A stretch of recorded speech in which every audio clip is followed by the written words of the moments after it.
السلام علیکم ورحمۃ اللہ وبرکاتہ۔ اعوذ باللہ من الشیطان الرجیم، بسم اللہ الرحمن الرحیم۔ لن ینال اللہ لحومها ولا دماؤها ولکن ینالہ التقوی منکم، صدق اللہ العلی العظیم۔ ناظرین، آج میں آپ کے سامنے ایک اہم ترین موضوع کے تحت حاضر ہوا ہوں۔ جو میں نے آپ کے سامنے آیت تلاوت کی ہے وہ قرآن کریم کی سورہ حج کی آیت نمبر 37 سے ماخوذ ہے۔ اللہ تبارک تعالیٰ نے فرمایا کہ اللہ تعالیٰ کو نہ ان کا خون پہنچتا ہے اور نہ ان کا گوشت پہنچتا ہے۔ اللہ تبارک تعالیٰ کو اگر کوئی چیز پہنچتی ہے تو وہ ہے تقوی، تمہارا تقوی پہنچتا ہے۔ اس طریقے سے اللہ تعالیٰ نے رمضان کے تعلق سے فرمایا کہ روزہ کا جو مقصد ہے وہ یہ کہ لعلکم تتقون، تاکہ تمہارے اندر تقوی پیدا ہو۔ اسی طریقے سے اللہ تعالیٰ نے یہاں پر فرمایا کہ تمہاری جو چیز اللہ کے حضور پہنچتی ہے وہ تمہارا تقوی ہے۔ اب ہمیں قربانی کے سلسلے میں سمجھنا ہے کہ قربانی ہم کرتے کیوں؟ یہ قربانی دراصل حضرت ابراہیم علیہ السلام اور حضرت اسماعیل علیہ السلام کی یاد میں کی جاتی ہے۔ حضرت ابراہیم علیہ السلام کی زندگی کا ہم مطالعہ کریں گے تو ہمیں پتہ چلے گا کہ حضرت ابراہیم علیہ السلام کی پوری زندگی سراپا قربانیوں سے عبارت، اور ان قربانیوں میں سب سے بڑی قربانی وہ یہ ہے کہ حضرت ابراہیم علیہ السلام کو اللہ تعالیٰ نے بڑھاپے میں ایک اولاد عطا فرمائی، اور وہ اولاد جب سہارے کے لائق ہوئی تو اللہ تعالیٰ نے یہ خواب میں انہیں دکھایا کہ اس کی قربان اللہ کے حضور اس کی قربانی کی، اور حضرت ابراہیم علیہ السلام اس قربانی میں بھی، اس امتحان میں بھی کامیاب۔ اسی کی یاد میں آج امت محمدی پر یہ قربانی واجب کر دی گئی ہے، ان لوگوں پر جو صاحب استطاعت۔ اب جو ہم قربانی کرتے ہیں اس کا مقصد یہی ہے کہ اگر وقت پڑے، ضرورت آن پڑے تو ہم اپنے مال، اپنی اولاد اور اپنی جان تک کی قربانی اللہ کے حضور پیش کر دیں۔ اسی اسپرٹ اور اسی روح کے ساتھ ہم قربانی پیش کریں۔ یہی روح اور یہی اسپرٹ اللہ تبارک تعالیٰ کو مطلوب ہے۔ ہمیں یہ سمجھنا چاہیے کہ جو قربانی کا جانور ہم لے رہے ہیں وہ کیسا۔ سب سے پہلی بات کہ قربانی کا جانور جب ہم لینے جائیں ہمیں یہ دیکھنا چاہیے کہ وہ جانور بالغ، دانتا ہو، فربا ہو، لاغر نہ ہو۔ آج جب ہم سماج کا جائزہ لیتے ہیں تو 3 طرح کے لوگ ملتے ہیں۔ ایک تو وہ جو جانور بہت مہنگے لیتے ہیں اور اس کو صرف اس لیے مہنگا لیتے ہیں تاکہ وہ لوگوں کو دکھائیں، ریا و نمود ہو سکے اور لوگوں میں اپنی شان بتا سکیں کہ اتنے کا جانور لیا ہے اور اتنے کا جانور لیا ہے۔ ایسی قربانی اللہ تبارک تعالیٰ کو مطلوب نہیں ہے۔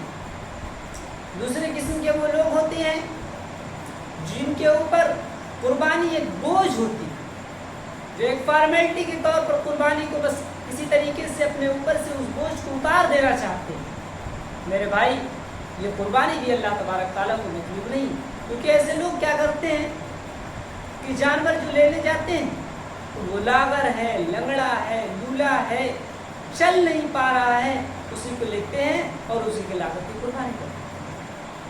وہ سمجھ رہے ہیں کہ قربانی کا بوجھ اتر گیا، قربانی ہو گئی۔ ایسی قربانی اللہ تبارک تعالیٰ کو مطلوب نہیں ہے۔ کچھ لوگ ایسے ہیں جو قصاب کے یہاں नाम कर देते हैं कि एक नाम कुर्बानी है, 2 नाम कुर्बानी, और उनको ये तक नहीं पता होता है कि उस जानवर में और कौन लोग हैं, और वो हत्ता कि वो ये भी देखना गवारा नहीं करते कि किस जानवर में वो कुर्बानी करने जा रहे हैं। हम और आप अच्छी तरह से जानते हैं कि कस्साब जो जानवर कुर्बान करते हैं नाम वाला, वो कैसा होता है। 90% ऐसे जानवर उदंत होते हैं, बालिग नहीं होते, ऐसे जानवरों की कुर्बानी ही नहीं होती, लेकिन लोग बोझ उतारने के लिए ऐसे जानवरों की कुर्बानी करते हैं। तीसरी बात, कस्साब के यहाँ जब जानवर होते हैं तो ना उनके खिलाने का इंतज़ाम, ना उसे पिलाने का इंतज़ाम, बस वो जिस तरीके से पड़े हुए हैं, कुर्बानी से पहले ही दरअसल उन्हें कुर्बान कर दिया जाता, उन्हें आजमाइशों से गुजारा जाता। कितनी गुनाह की बात, कितनी जुल्म ज़्यादती की बात। इस गर्मी में, इस तपती हुई धूप में जानवर को पानी ना देना। हम और आप तो पानी पी लेते हैं, लेकिन उस जानवर को पानी ना पिलाना, उसे न खिलाना, उसे चारा ना देना, उसे नहलाना नहीं, कितने बड़े जुल्म की बात। और कुछ लोग ऐसे हैं जो जानवर लेके आते हैं, बकरा लेके आए 1 महीना पहले, 2 महीना पहले, और उसके बाद उसे छोड़ दिया, खोल दिया उसे छूटा हुआ, इनके खेत में खा रहा है, उनके खेत में खा रहा है, हराम हलाल खा रहा है, और उसके बाद उसकी कुर्बानी करता है। ऐसी कुर्बानी अल्लाह तबारक ताला को मतलूब नहीं है। आप जानवर लीजिए, उसे सलीके से रखिए, उसे खिलाइए पिलाइए, और उसके बाद उसके सलीके से कुर्बानी कीजिए। तीसरी बात, अब कुर्बानी करने के बाद जब आप कुर्बानी के लिए आप जानवर ले आए हैं, परवा है, अच्छा है, फ्रेश है, बीमार नहीं है, किसी तरीके का याददार नहीं है, तो उसके बाद आप उसके खिलाने पिलाने का इंतज़ाम भी कर रहे हैं, उसकी देखभाल भी अच्छे से कर रहे हैं। तो अब नंबर आता है कुर्बानी के वक्त का। कुर्बानी के वक्त हम देखते हैं कि जब कुर्बानी का वक्त आता है तो हम मौलवी, मौलाना, हाफिज जी को तलाश करते हैं। ये कितनी बड़ी बेवकूफ़ी है। हम कुर्बानी दे रहे हैं और हम अपने हाथों से उसे कुर्बान नहीं कर पा रहे।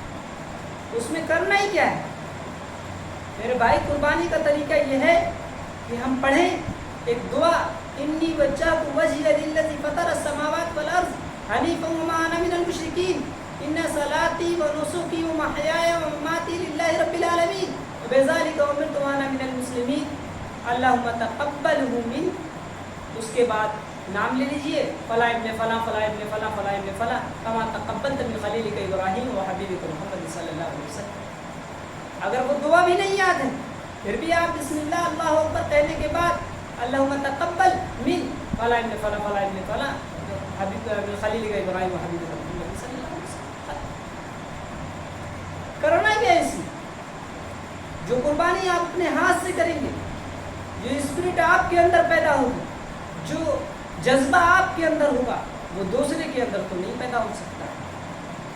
इसलिए हमें अपने हाथों से उस जानवर की कुर्बानी करनी चाहिए।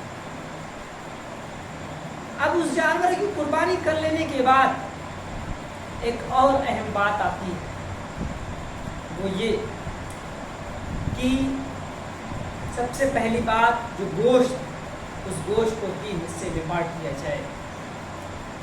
एक हिस्सा दोस्त रिश्तेदारों में हो, दूसरा हिस्सा गरीबों का हो, और तीसरा एक हिस्सा 1/3 अपने लिए रख लिया जाए।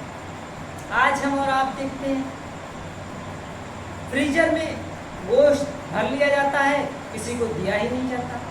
ये भी नहायत गलत तरीका है।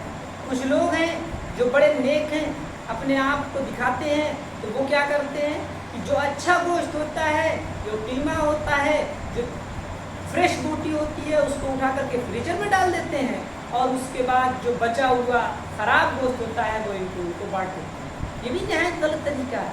ये अल्लाह तबारक ताला को मतलूब नहीं है। ऐसी कुर्बानी अल्लाह तबारक ताला नहीं चाहता है। इसलिए ज़रूरी है बराबर बराबर इंसाफ के साथ 3 हिस्सों में बांटा जाए, और उसके बाद उसमें गरीबों में एक हिस्सा तकसीम किया जाए, और एक रिश्तेदार और दोस्तों में, और एक हिस्सा अपने लिए रखा जाए। अब तकसीम करने का जो तरीका आपके लिए मुनासिब हो। आप अगर कच्चा बांटना चाहते हैं वो बांट दीजिए, पकाकर खिलाना चाहते हैं वो भी आप खिला सकते हैं। उसके बाद आप जो जानवर ये बांटने के बाद अब नंबर आता है उसकी गलाजत का। ये भी बहुत अहम बात है। उसकी गलाजत हम यूं ही रोड पर, तालाब में इधर उधर न फेंक दें जिससे दूसरों को तकलीफ हो, हमारे दूसरे भाइयों को, गैर मुस्लिम भाइयों को तकलीफ हो। ये नहायत गलत तरीका है, इस्लाम में ये नहीं सिखाया। उसे हम ले जाकर के गड्ढा खोद कर उसे दफन कर दें ताकि किसी को उसको तकलीफ ना हो। ये बहुत ज़रूरी है। आज चाँद निकल आया है तो जिसके नाम कुर्बानी हो वो शख्स अब से ना नाखून काटे, ना बाल दाढ़ी काटे। इस चीज़ का एहतमाम करना चाहिए। तकबीर का एहतमाम किया जाए, ज़्यादा से ज़्यादा तकबीरें पढ़ी जाए, अल्लाह की किबरियाई बयान की जाए, दुआओं का एहतमाम किया जाए, तिलावत का एहतमाम किया जाए। ये बहुत ज़्यादा ज़रूरी है।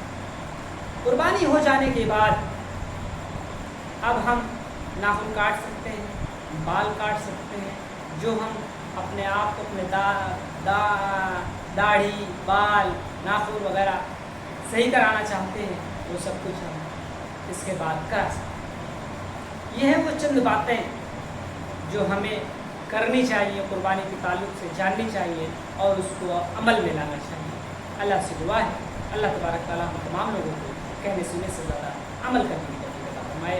आमीन। दुआ को दावाना अल्हम्दुलिल्लाह रब्बिल आलमीन। आपसे बस मुअद्दबाना ये गुजारिश है कि इस वीडियो को अगर आपको पसंद आए तो इसे लाइक कीजिए और इस चैनल को सब्सक्राइब कीजिए, ज़्यादा से ज़्यादा शेयर कीजिए ताकि ज़्यादा से ज़्यादा लोगों तक ये बात पहुँच सके। शुक्रिया। अस्सलाम।